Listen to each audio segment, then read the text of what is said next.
Theo Howard has been plenty productive for someone who's made only one catch for 5 yards since halftime of UCLA's loss to Stanford late last month.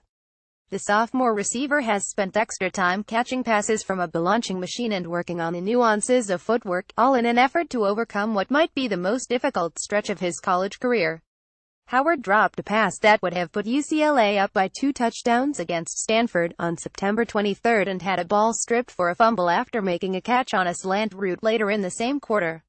He lost some playing time as a result of those mistakes but not his sense of self-worth. "I've been fine," Howard said Tuesday.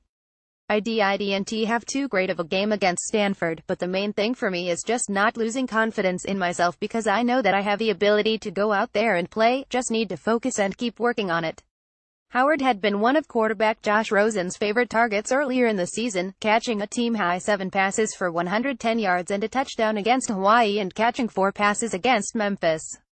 But he was supplanted in the receiver rotation by Eldridge Messington in the second half against Stanford and made only 1 catch on September 30 against Colorado. "He's certainly talented, but he's young and he's just moving through some of those growing pains," UCLA coach Jim Mora said of Howard, who also lost playing time early last season after some difficulties with blocking.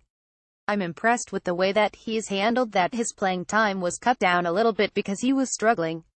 Howard said his teammates continually encourage him, and he has maintained a positive attitude. "He never sulks," Mora said.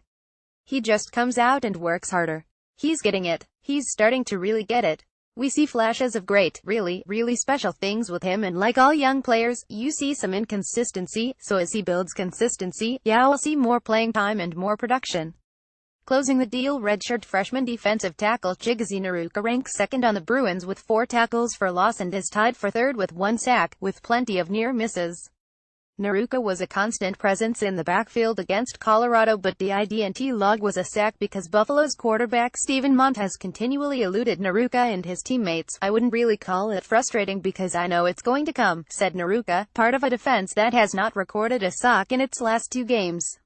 "I feel like I've been so close so many times," Ucla said. "Coaches have added new drills in practice the last 2 weeks that have focused on keeping quarterbacks in the pocket, the idea being to create pressure without providing running room. We've been working on tackling the quarterback when you beat your man," Ucla said. "So I feel like with the new drills that coaches have put in place, that's going to help me a lot to actually get the sack and not just the pressure." Controversy avoided. An issue UCLA has not been confronted with is what to do during the national anthem.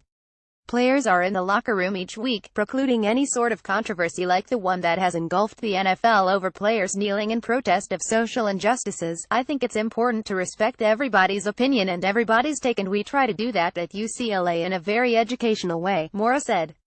"We're all about freedom of speech and freedom of expression, but we're also about respecting our country and respecting our military. My personal opinion is that kneeling when they're playing the national anthem doesn't necessarily mean that you're being disrespectful to the flag nor to the military. I think that people find ways to make statements. That's what this country is about and has always been about, and I think we have to respect each other. I know that our young men, if they were given that opportunity, would be very respectful." Caption Ben.Bolch@lawtimes.com. Follow Ben Bolch on Twitter at @LatBolchCoaches. UCLA Bruins Colorado Buffaloes.